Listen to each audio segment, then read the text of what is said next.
Greetings and bienvenue, midnight crew. Thank you for returning to this broadcast. And welcome to new viewers joining us for the first time.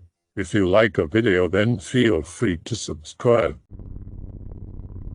Real story. I 100% swear to you. Vivid as fuck in my memory and my friends too.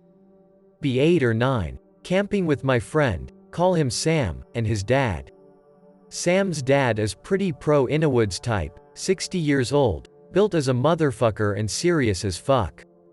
Ex-military. Second night in a small clearing. His dad has a small pop-up tent which he sleeps alone in. Sam and I share a tent together. Middle of the night, I'm asleep and Sam wakes me up. He wants to piss and wants me to come outside with him since it's pitch black in the middle of nowhere. Okay, sure. Get a flashlight and go outside. Pretty spoopy, but it's fine. Have a powerful flashlight and looking around, nothing is out of the ordinary.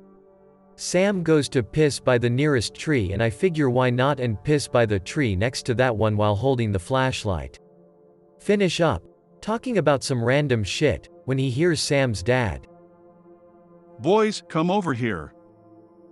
Surprised that he's awake, but whatever, he probably found something cool. Start walking further into the woods, campsite to our backs. Sam freezes about 2 steps in and extends his arm out across my chest to stop me walking any further. I have the flashlight pointed ahead of us. It's a powerful one so I can still see him in the light even though it's not pointed at him. He has this face that he has when he's thinking intensely about something. Ask him what. Did that sound like my dad to you? My brain goes into processing mode. Immediately understand what he meant. It sounded somewhat like his dad, but something was off. There was a hint of static in his voice, like it was recorded. My mind feels like it's making 100 connections a second. He said that exact same phrase when we made a stop at a gas station the day before when he pointed out Paralysis to us. I slowly take a step back. Sam does the same. I can feel my heartbeat in my ears. I'm slowly moving the flashlight across the horizon. All I can see are trees. About 5 steps of us walking backwards, we hear a twig snap. The twig snapped in the distance ahead of us, not exactly close, but it made complete sense to us that that was from where we heard the voice from. I fucking lose it. Shout money. Money was a code word Sam's dad gave to us when we were small. We lived next to each other all our lives. That we should shout when he's around when we're in trouble. About this, shout it again, as loud as I can. Sam shouts it. We're both shouting it, decide fuck it, 180 and start sprinting back. Sam does the same. About 6 seconds away from the tent from where we started running and Sam's dad is already getting out of his tent. I can't speak properly, have tears in my eyes.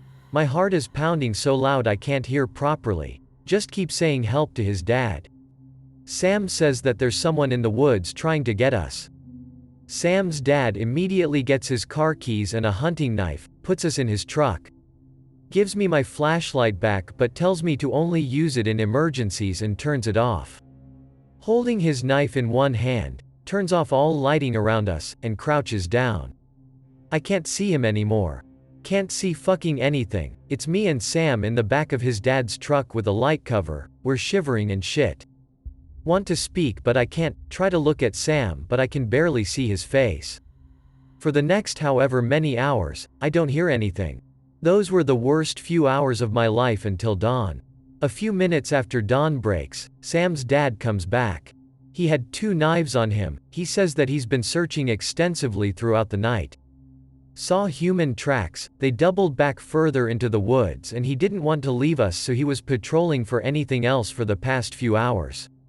We all spend the next 20 minutes packing our shit up as fast as we can in near silence.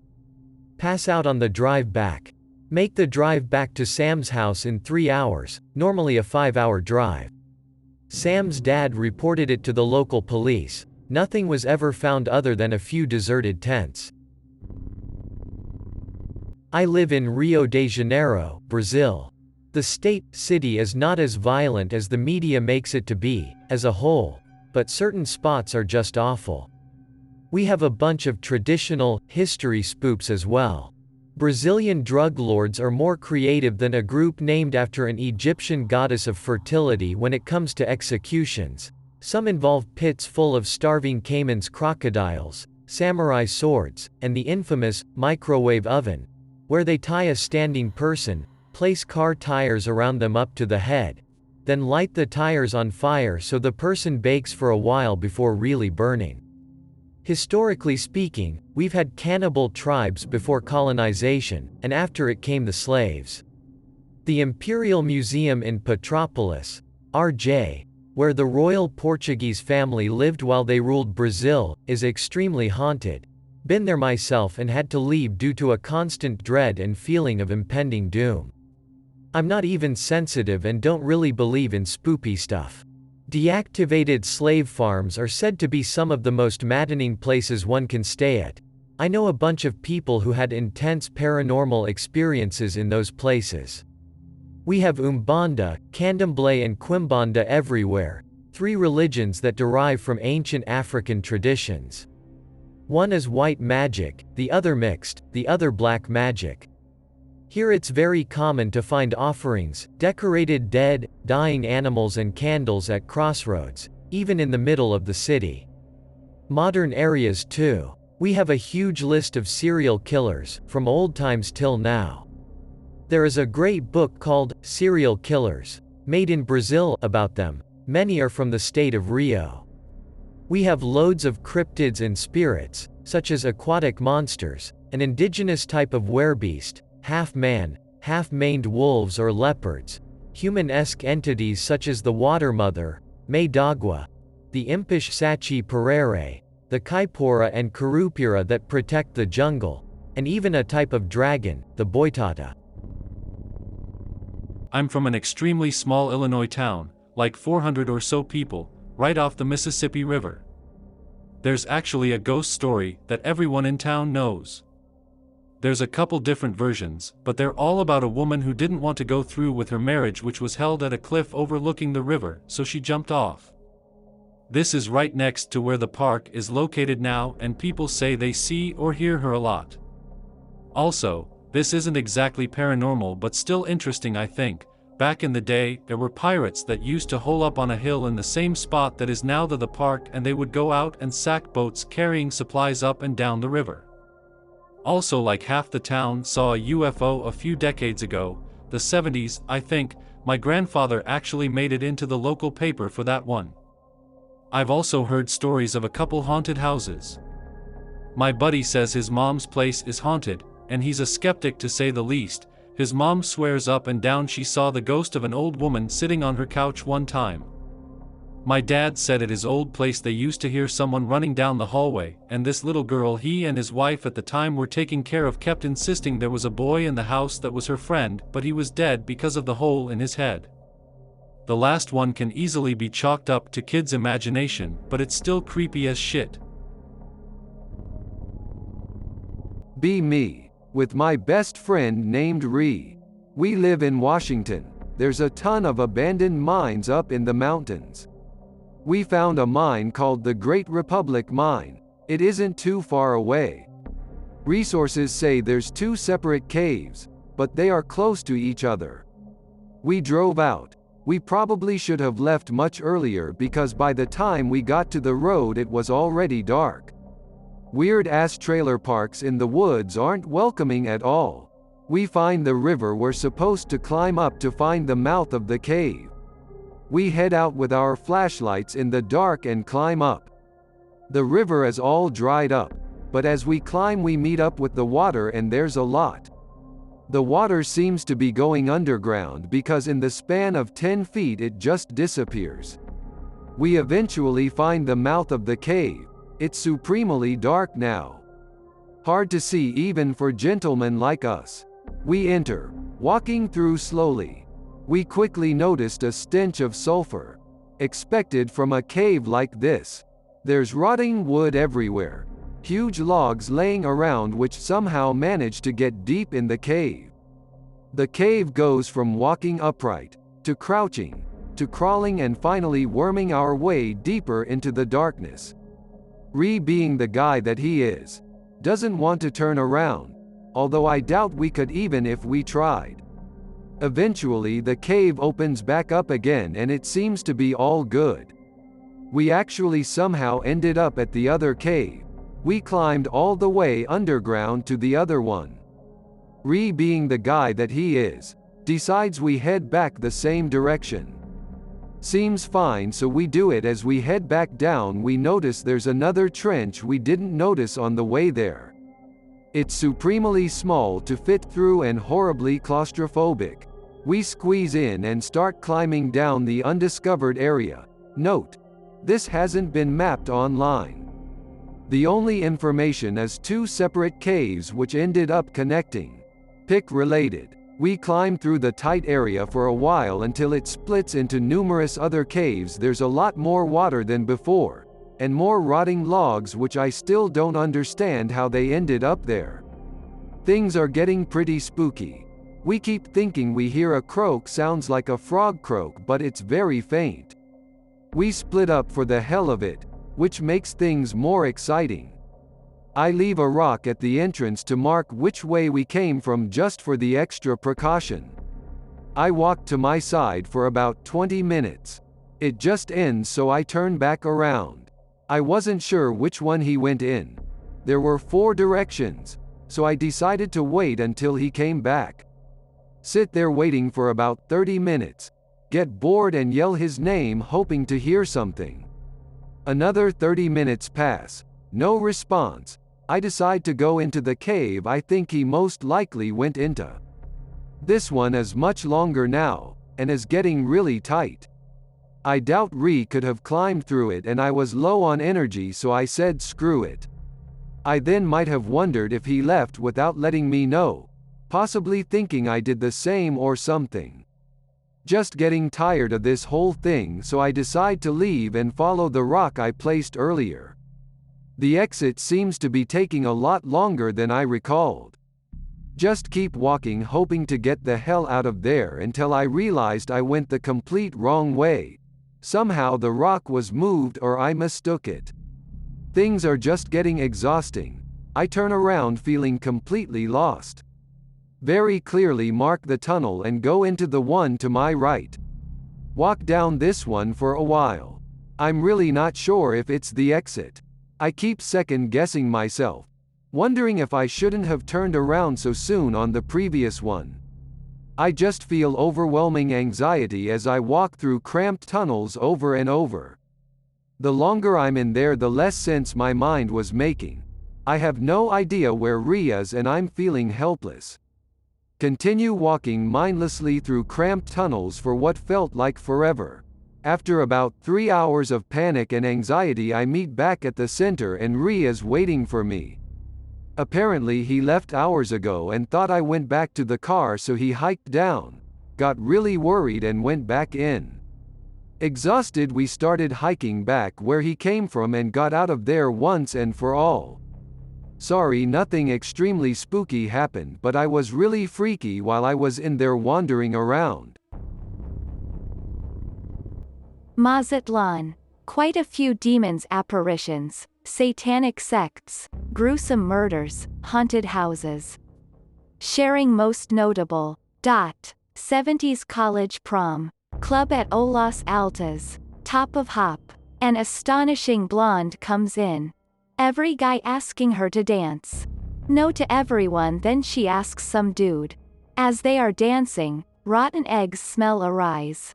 Everyone starts darting out. The girl was developing her tail and wings and becoming a demon. When the guy realizes it is too late, she grasps him and takes off. No one sees him again. Pick related. Now it's the yellow luxury restaurant Casa Loma. 80s. Historical Center. Restaurant Santa Fe. Dunno if karaoke or performing in a band. But one day a fat man stands up on stage. All of a sudden he starts cackling louder and louder non-stop. Horns sprout on his forehead. Everyone runs out. This was a very popular restaurant, said to close down abruptly because of this. Long ago, no more than 50 years. Seminary of Sacred Hearts of Jesus and Mary. At late hours a bunch of people in black robes used to make bonfires and strange chants these uneased minor seminarists. High schoolers. One day a priest finally got tired, took a machete and threw out intrudes. They used to disturb a moor next to Minor Chapel. He swung the machete against their cars, luxury cars, and wrote signs for them not to return or else cops would be avail. They left behind an scorched pentagram on the grass and never returned. My hometown had this hospital that was abandoned sometime in the late 70s, simply because it was old. A new general hospital has since been built. No reported ghost sightings of any kind though. Serves as a sanctuary for the homeless community to crash and pop some pills every now and again, or the occasional high school kid raid. Nothing more. However, the same town has a psychiatric facility that was built sometime in the early 1900s. About 1900 to 1910, a new hospital has been built beside it since then. The complex still stands tall as a heritage site for the town. My father worked at both the general and psychiatric hospital as a maintenance worker. The nurses who work at the mental hospital have told him that they've seen some freaky shit in the tunnel system underneath the facility. The tunnels are used to wheel supplies from one end of the facility to the other in a quicker fashion. One of the most notable examples is of a young woman who leans against the walls clutching the side of her head, and will disappear when you make eye contact with her. Another story he was told of was of a middle-aged man who walked through the tunnels with his head down and his hands in his pockets. Forest where 8 bodies were found. The house where the doctor supposedly slaughtered his family. Salon that police refused to pass by because too spoopy for them. Various other local stories. I'd say bready spoopy. Decided to add a few more local stories. Haunted battleground. Place near said battleground with midget Indian ghosts. Occasional UFO. State forest with supposedly shifting trails and temporal anomalies. Cemetery where the stairway to heaven supposedly descends from the cross. Old sunset town a few miles south. Abandoned towns at the bottoms of lakes. I just remembered some more from my old hometown before I moved. The town has a museum. Not big but good by rural north central Indiana standards. Go there for a class field trip. Second I walk in I see a fucking elephant skull. Ask about said skull. Apparently a circus elephant went berserk and killed its trainer. Shrug it off. A little bit later I come across a bloodstained dress. Holy heck. JPG. Apparently a pioneer girl got crushed to death by her family's covered wagon's wheels. Nope the fuck out. The only time I've gone back was to learn about a deadly flood for a school project. North Central Indiana is fucking weird. I was a real estate agent years ago.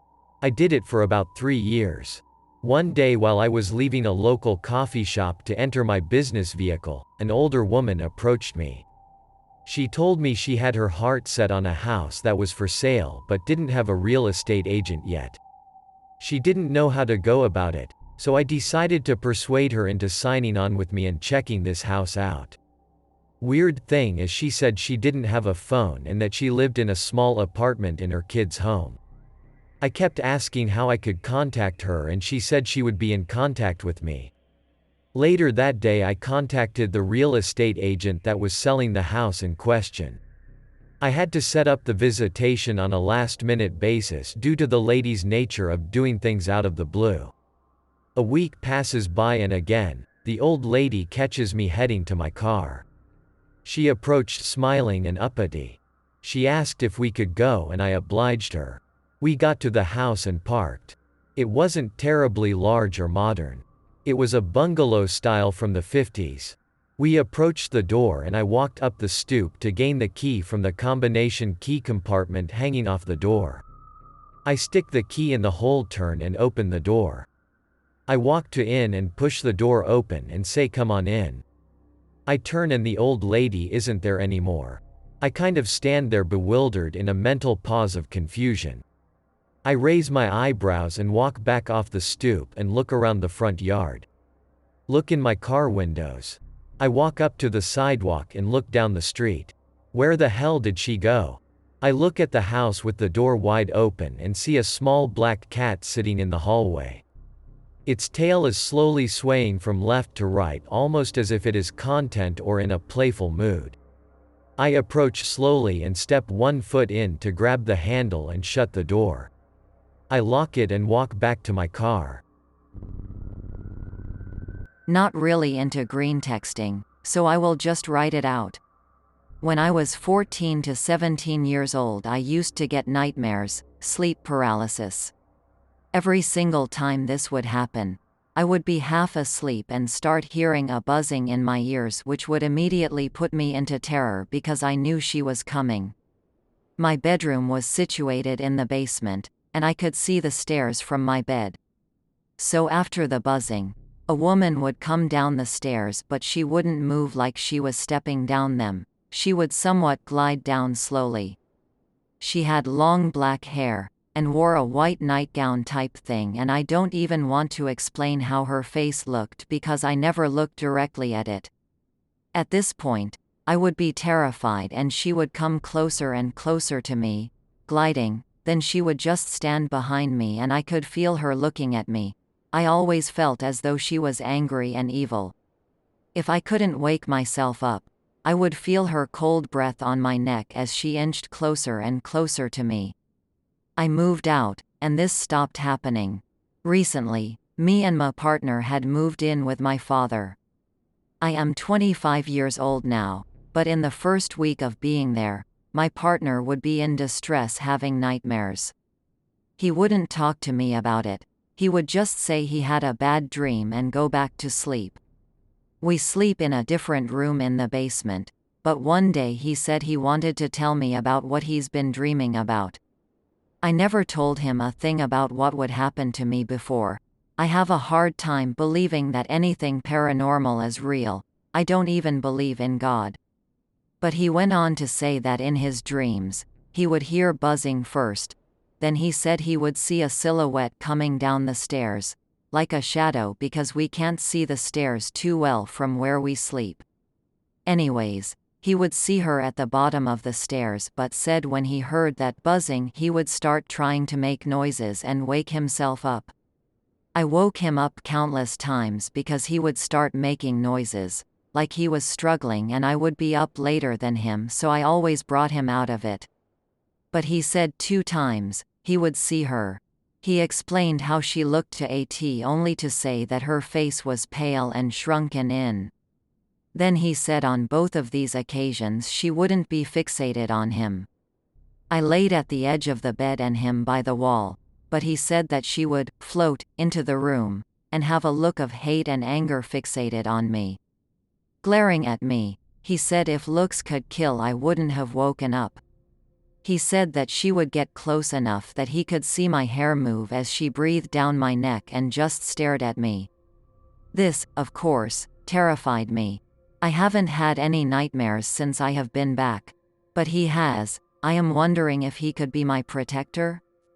He said he yells at her and asks her what she wants, but she doesn't do anything.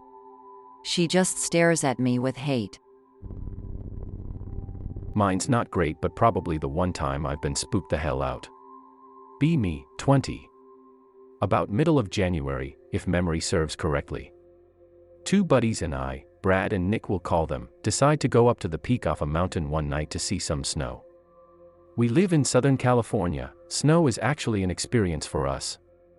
Literally no one on the road driving up the whole mountain, just darkness and woods.